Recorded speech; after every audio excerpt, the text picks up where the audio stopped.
Siberian est un jeu pour 1 ou 2 joueurs à partir de 8-10 ans pour des parties de 20 à 30 minutes.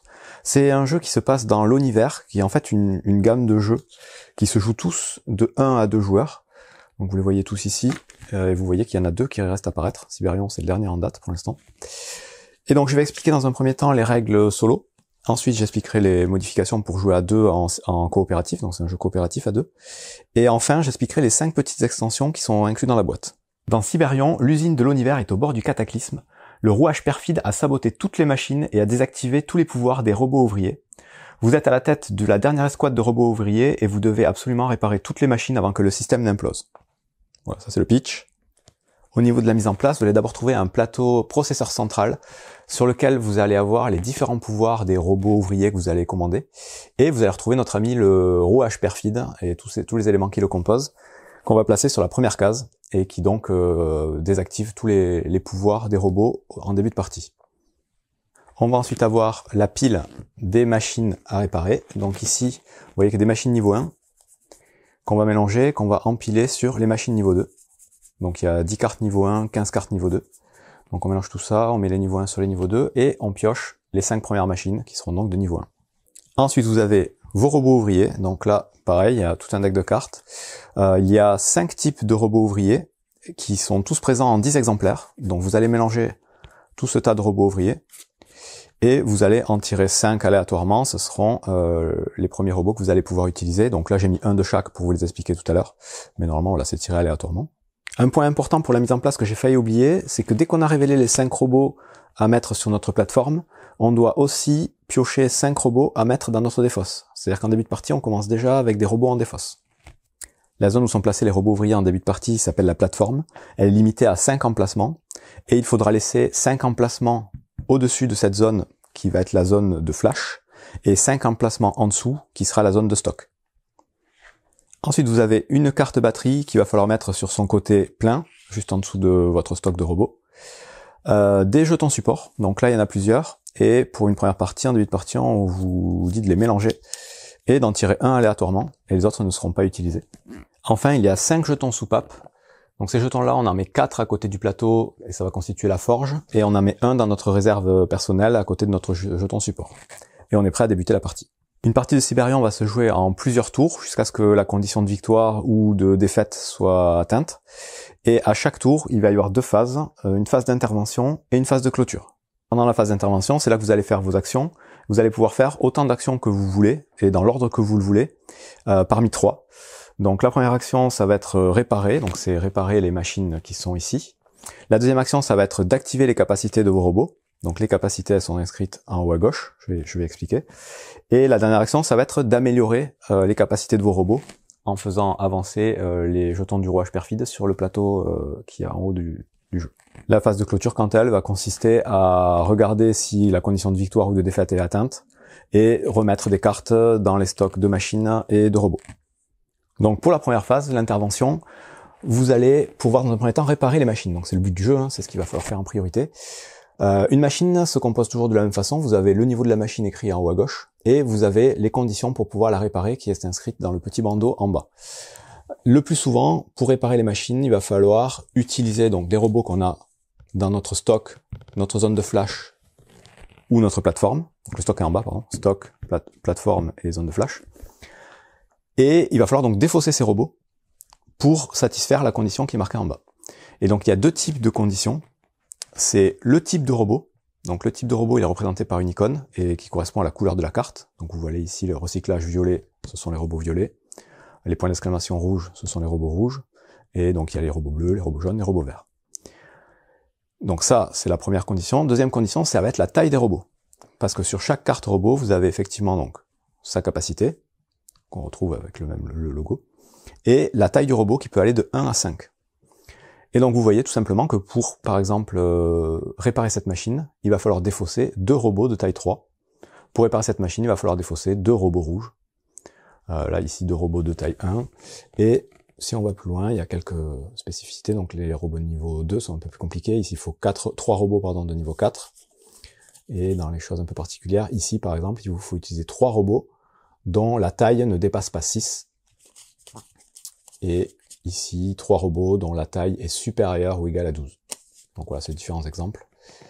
Donc quand on veut faire l'action de réparer, admettons je veux réparer celui-ci, il me faut 2 robots de niveau 3 dans ma zone de jeu. Et donc ici, j'ai bien un robot niveau 3 ici, un robot niveau 3 ici. Je les prends, je les défausse à côté de mon deck de robots. Et je peux prendre cette carte et la défausser ici. Et ici, en fait, ça devient ma pile d'expérience. Donc les machines défaussées, ils seront utiles plus tard, je vais expliquer. Et on les met tous ici, face visible. Donc réparer des robots, on peut le faire plusieurs fois, on peut réparer plusieurs dans une même manche. Par contre, quand on les répare, on est obligé de les réparer intégralement. C'est-à-dire qu'on peut pas là, vous voyez, il me faut 2 cartes rouges, je peux pas dire, ah ben je défausse une première carte rouge pour le réparer à moitié, et dans un tour suivant, je défausserai une autre carte. Non, c'est tout ou rien. Ça, c'est donc réparer un robot. C'est la première action. La deuxième action, ça va être d'utiliser les capacités de nos robots. Donc les capacités de nos robots, ça correspond à leur couleur et aux petites icônes qu'il y a en haut à gauche. Et par défaut, ces capacités, on le voit sur le plateau processeur central ici, elles sont désactivées parce qu'on est au niveau 1. Et au niveau 1, il se passe rien. Pour pouvoir activer ces capacités, il va falloir faire monter les rouages au niveau 2, 3, 4 ou 5. Et en fonction du niveau où va se trouver le rouage, la capacité va être de plus en plus puissante et de plus en plus intéressante. J'explique juste après comment on augmente les capacités de nos robots. C'est avec l'action d'amélioration, c'est la troisième action possible. Mais pour l'action donc déclencher des capacités de robots, on va considérer qu'on est déjà niveau 2 pour tout. Et chaque robot a donc une capacité qui lui est propre. Chaque famille de robots. Pour déclencher une capacité, il suffit de défausser un robot de la famille voulue pour activer sa capacité, et ça peu importe sa taille. À partir du moment où on défausse le robot, on peut dire j'active sa capacité. Donc les capacités, il y a 5 types de robots, donc 5 capacités différentes. Les premiers, ce sont les Siren Bots. Ceux-là, quand on les défausse, au niveau 2, on pioche une nouvelle carte robot tout de suite et on les met dans la zone de flash. La zone de flash, c'est la zone qui est située au-dessus de la plateforme. Donc au niveau 1, on n'en pioche qu'une. Au niveau 2, pardon, on n'en pioche qu'une. Au niveau 3, on en pioche 2. Au niveau 4, 3. Au niveau 5, on en pioche 5. Donc c'est la limite maximum. Évidemment, on ne peut pas dépasser 5. Et l'avantage d'avoir des robots ici, c'est qu'on va pouvoir les utiliser au même titre que les robots qui sont sur la plateforme. L'inconvénient, c'est que les robots qui ne seront pas utilisés en fin de tour, ils seront défaussés. Donc le flash, c'est à usage, on va dire, instantané. Il faut les utiliser tout de suite, sinon ils partent à la fin du tour. Deuxième capacité, les stock bots, donc les robots bleus. Eux, ils vont permettre de mettre des robots qu'on a soit sur le flash, soit sur la plateforme, dans notre zone de stock, là, la troisième ligne de notre plateau. Et donc au niveau 2, on va pouvoir prendre une carte soit du flash, soit de la plateforme, et la descendre dans le stock. Au niveau 3, on va pouvoir en prendre 2, peu importe, elles peuvent venir toutes les 2 de la plateforme ou toutes les 2 du flash, ou on fait comme on veut. 3 cartes au niveau 4 et 5 cartes au niveau 5. L'intérêt du stock, c'est que les cartes qui ne sont pas défaussées à la fin de la partie, donc on peut les garder et les réutiliser au tour d'après. Par contre, ce stock, pour pouvoir mettre des cartes dessus, il faut obligatoirement utiliser les stockbots. Troisième capacité, les cyclobots, donc les robots violets. Eux, quand on va les défausser, ils vont nous permettre d'aller chercher dans la défausse de nos robots. Donc il faut savoir déjà que la défausse, elle est visible et consultable à tout moment. On peut aller regarder les robots qu'on a dans la défausse. Et donc quand on défausse un cyclobot, au niveau 2, on va pouvoir aller récupérer un cyclobot, donc une autre carte violette. On peut même récupérer celle qu'on vient de défausser, pour pouvoir la mettre sur le dessus de la pioche. En gros, c'est pour se la mettre en réserve. Admettons, on avait un cyclobot en flash. Au lieu qu'il parte, on n'a pas besoin à ce tour. Au lieu qu'il parte à la poubelle, on va la défausse à la fin du tour. Hop, on le remet sur le dessus de la pioche et on peut le réutiliser tout à l'heure. Donc ça, c'est au niveau 2. Au niveau 3, on peut aller récupérer dans la défausse n'importe quel type de robot. Donc pas obligatoirement les robots violets. Et même chose, on le met sur le dessus de la pioche.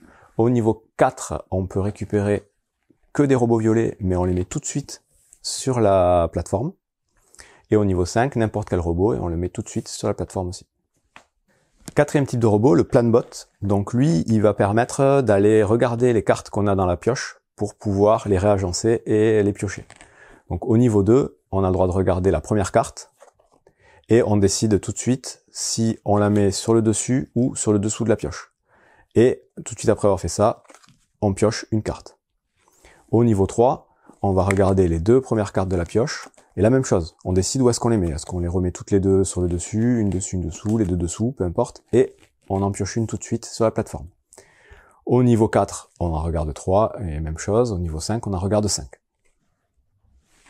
Dernière capacité, celle des command bots, donc les robots rouges. Ceux-là, quand on les active, donc en défaussant une carte rouge, on va pouvoir préparer une machine. Préparer une machine, ça va permettre de supprimer une des conditions de réparation.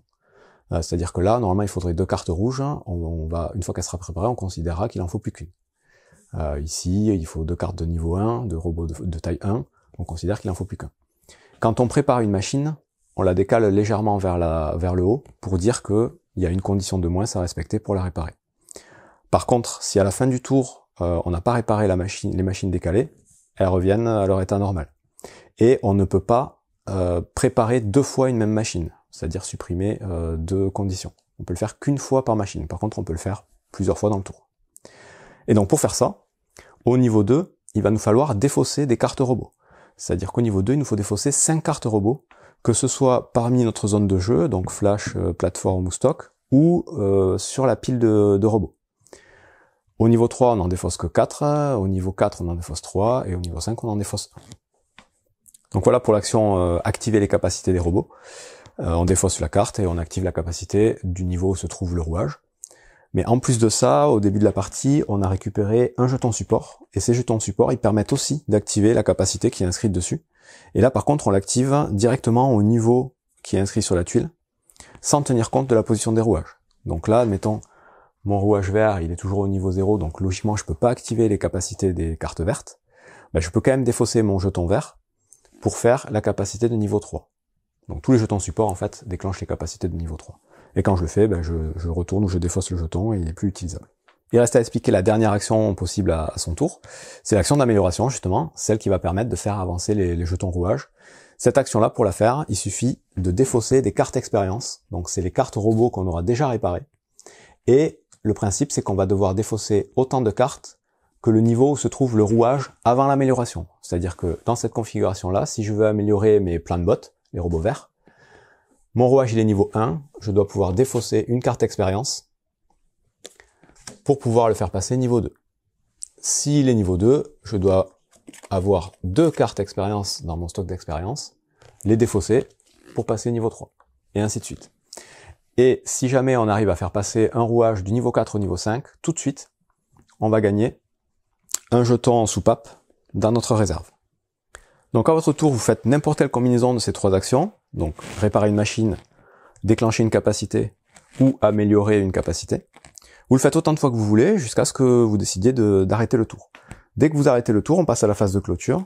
Et à cette phase, la première chose qu'on va faire, c'est on va regarder si vous avez réussi à réparer au moins un des robots présents sur la ligne de robots. Donc normalement, au début de chaque manche, il y en a 5, sauf en fin de partie quand il en restera moins. Si quand vous arrêtez votre tour, il y a toujours autant de robots qu'en début de tour, vous perdez tout de suite un jeton soupape. Donc c'est à ça qu'ils servent. Vous le redéfaussez, vous le remettez dans la forge. Et par contre, si jamais vous devez perdre un jeton soupape, mais que vous n'en avez plus, ben c'est la condition de défaite. C'est-à-dire que là, vous avez perdu la partie. Si vous avez réussi à réparer au moins une machine, une ou plusieurs, on passe à la suite de la phase de clôture, et là, on va regarder combien de machines vous avez réparées pour en piocher des nouvelles, de façon à en avoir 5 de disponibles pour la nouvelle manche.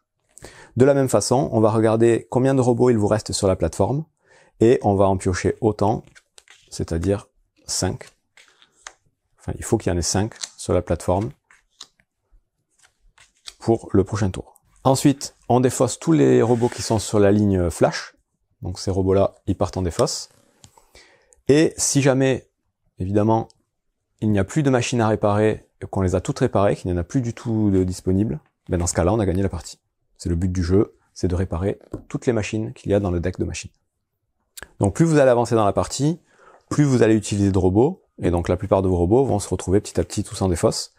Et dès que vous aurez plus de cartes dans votre pile de robots, vous allez pouvoir reprendre toutes les cartes de la défausse, les remélanger et refaire une pile. Mais ça, quand vous le faites, vous allez mettre la carte batterie sur sa face épuisée. Ce qui veut dire qu'en fait, vous allez pouvoir le faire qu'une seule fois. La prochaine fois que votre pile de robots est vide, bah, vous êtes obligé de continuer à jouer avec les robots qui vous restent. Et en essayant de finir de réparer toutes les machines. Si vous n'y arrivez pas, bah, vous allez perdre des jetons soupapes et éventuellement perdre la partie.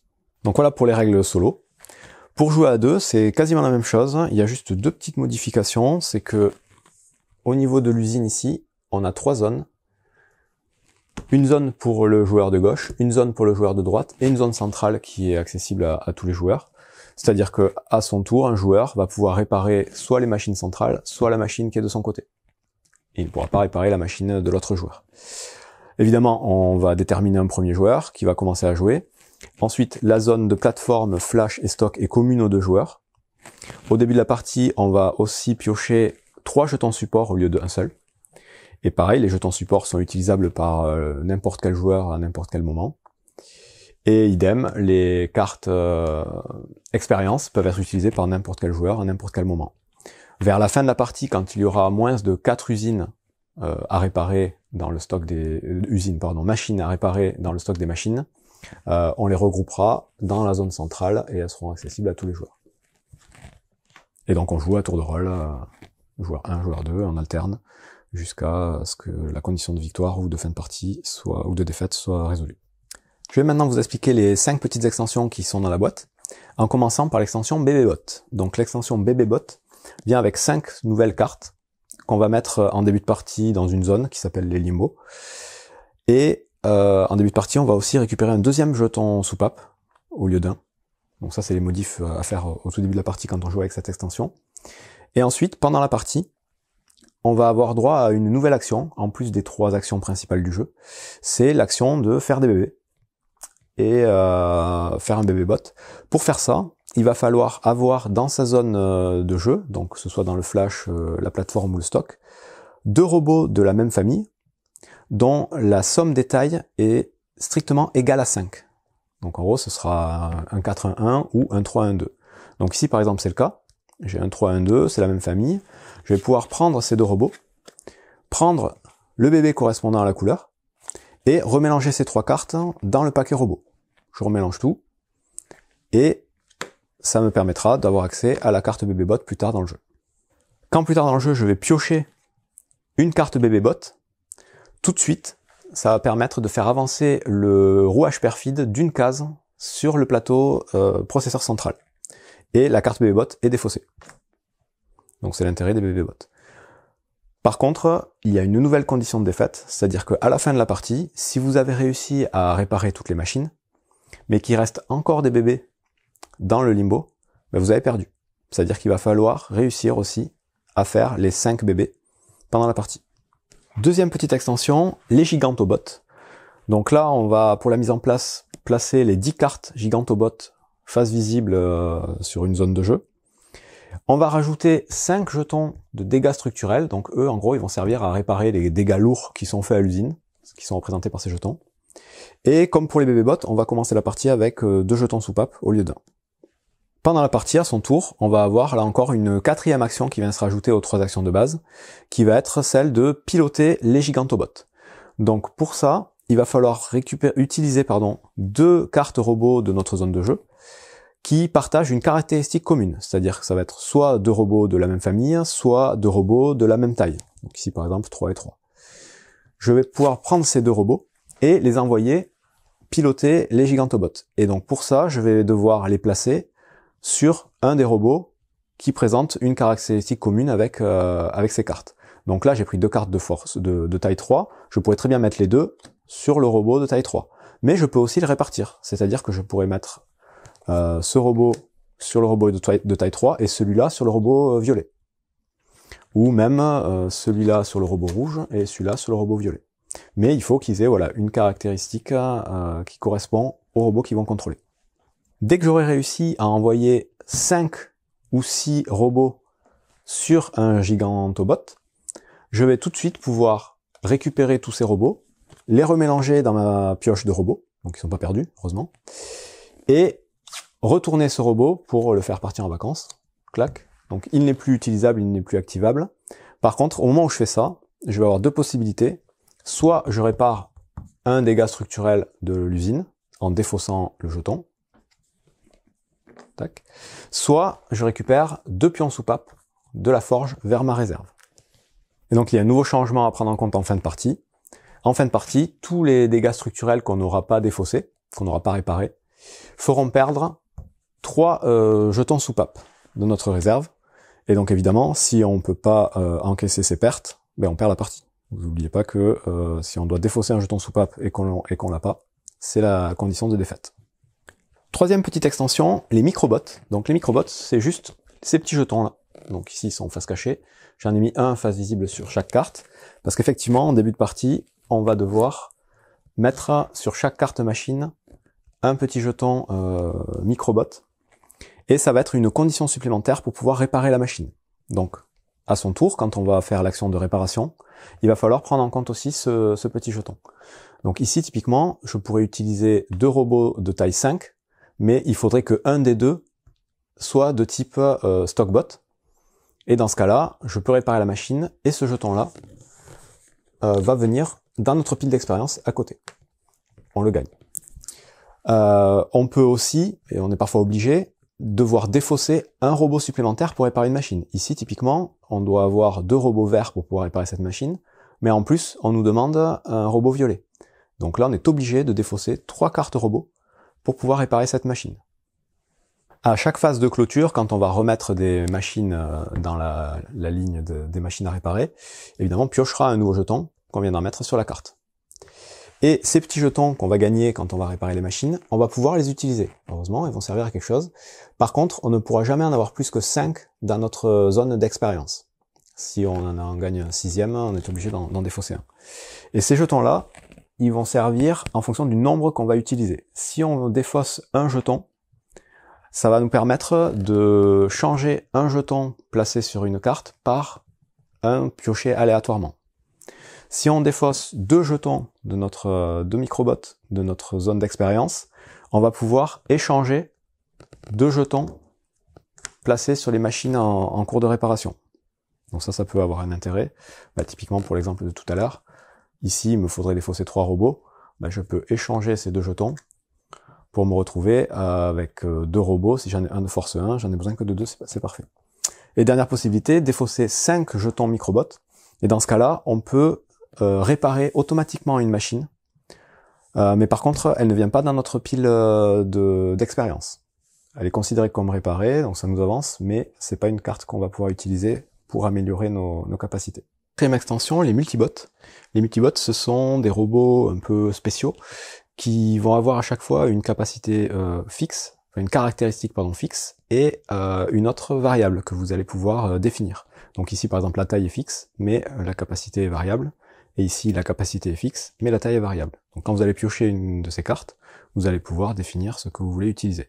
Ces cartes-là, elles vont être mélangées au deck de paquets robots en début de partie.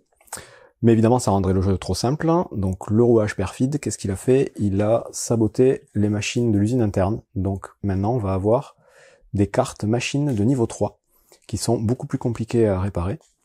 Et donc au niveau de la mise en place, on va mélanger les machines de niveau 1, et en garder 5 uniquement. Les machines de niveau 2, on n'en gardera que 10, et les machines de niveau 3, on en gardera 10 au hasard. Toutes les cartes non utilisées sont mises dans la boîte sans les regarder, et on empile donc 10 cartes 3, 10 cartes 2, et 5 cartes 1. Et évidemment, on révèle les 5 premières cartes 1 au début de la partie, et ensuite on joue le jeu normalement, en utilisant donc ces robots qui peuvent arriver à tout moment. Petite contrainte néanmoins avec ces multibots, c'est qu'on ne peut pas les utiliser pour déclencher leur capacité. Ils servent juste à réparer les machines. On ne peut pas non plus en récupérer en utilisant la capacité du cyclobot, c'est-à-dire aller les chercher dans la défausse. Et si on joue avec des extensions bébébot ou gigantobot, on peut pas utiliser les multibots pour pouvoir soit faire des bébés, soit piloter les gigantobots. Aussi avec l'extension multibot, on n'oublie pas en début de partie, on commence aussi avec 2 jetons soupapes au lieu d'1. Dernière extension, le rouage perfide. Donc là, on a juste 10 petits jetons interférences qui viennent se rajouter à la mise en place. Donc ces jetons, sur leur verso c'est comme ça, sur leur recto, ils vont avoir le symbole d'une capacité de robot. Et en début de partie, on va en mettre 2 sous chacun des rouages perfides, qui vont avancer avec lui. Et dès lors qu'on va activer la capacité d'un rouage perfide, on va regarder s'il a des jetons dessous. Et si c'est le cas, on va révéler le premier jeton. Et au lieu d'utiliser la capacité correspondante, on va utiliser la capacité du jeton. C'est-à-dire que là, je voulais faire ma capacité stockbot, je me retrouve à faire la capacité commandbot. Et le jeton est défaussé. La seconde fois, idem, hop, je suis obligé de retourner le jeton, et en fait, je vais être obligé de faire cette capacité au lieu de faire la capacité bleue. Donc voilà, ça vient un peu contrer nos plans et chambouler un peu nos programmations. Et en fin de partie, il faut obligatoirement avoir défaussé tous les jetons pour pouvoir gagner la partie. On a fait le tour des règles de Siberion, donc c'est un très bon petit jeu solo. J'ai pas encore essayé à deux en coop, je vous avoue, mais en solo ça se joue super bien. Donc bon jeu à vous.